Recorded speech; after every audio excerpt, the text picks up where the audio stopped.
ಸಾಮಾಜಿಕ ಬಹಿಷ್ಕಾರದಿಂದ ಮನನೊಂದ ಮಹಿಳೆಯೊಬ್ಬರು ಮಾಂಗಲ್ಯ ಸರವನ್ನು ತೆಗೆದಿಟ್ಟು ನದಿಗೆ ಹಾರಿ ಆತ್ಮಹತ್ಯೆ ಮಾಡಿಕೊಂಡ ಘಟನೆ ಯಾದಗಿರಿ ಜಿಲ್ಲೆಯ ವಡಗೇರ ತಾಲೂಕಿನ ಜೋಳದಡಗಿ ಬ್ರಿಡ್ಜ್ ಕಮ್ ಬ್ಯಾರೇಜ್ ಬಳಿ ನಡೆದಿದೆ.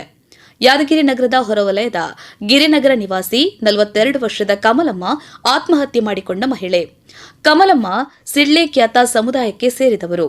ಈಕೆಯ ಪುತ್ರ ಎರ್ರಿಸ್ವಾಮಿ ವಿರುದ್ಧ ಅನೈತಿಕ ಸಂಬಂಧದ ಆರೋಪ ಕೇಳಿಬಂದ ಹಿನ್ನೆಲೆಯಲ್ಲಿ ತಮ್ಮದೇ ಸಮುದಾಯದ ಮುಖಂಡರು ಇಡೀ ಕುಟುಂಬಕ್ಕೆ ಸಾಮಾಜಿಕ ಬಹಿಷ್ಕಾರ ವಿಧಿಸಿದ್ದಾರೆ ಎನ್ನಲಾಗಿದೆ. ಮೀನುಗಾರಿಕೆ ನಡೆಸುವುದು ಹಾಗೂ ಮೀನು ಮಾರಾಟ ಮಾಡಲು ಕೂಡ ಅವಕಾಶವನ್ನು ನೀಡದೆ ಮುಖಂಡರು ನಿರ್ಬಂಧ ಹೇರಿದ್ರು. ಇದರಿಂದ ಮನನೊಂದ ಕಮಲಮ್ಮ ಅವರು ಮಗಳ ಊರಾದ ಜೋಳದಡಗಿ ಗ್ರಾಮಕ್ಕೆ ತೆರಳಿ ಆತ್ಮಹತ್ಯೆ ಮಾಡಿಕೊಂಡಿದ್ದಾರೆ ಎಂದು ತಿಳಿದುಬಂದಿದೆ. ಆತ್ಮಹತ್ಯೆಗೂ ಮುನ್ನ ಬ್ಯಾರೇಜ್ ಮೇಲೆಯೇ ತಮ್ಮ ಮಾಂಗಲ್ಯ ಸರ ತೆಗೆದಿಟ್ಟಿರುವುದು ಗಮನಕ್ಕೆ ಬಂದಿದೆ. ಘಟನೆಯ ಕುರಿತು ಮಾಹಿತಿ ದೊರಕ್ತಾ ಇದ್ದಂತೆ ಅಗ್ನಿಶಾಮಕ ದಳದ ಸಿಬ್ಬಂದಿಗಳು ಕಾರ್ಯಾಚರಣೆ ನಡೆಸಿ ಮೃತದೇಹವನ್ನ ನೀರಿನಿಂದ ಹೊರತೆಗೆದಿದ್ದಾರೆ. ಈ ಸಂಬಂಧ ವಡಗೇರ ಪೊಲೀಸ್ ಠಾಣೆಯಲ್ಲಿ ಪ್ರಕರಣ ದಾಖಲಾಗಿದೆ.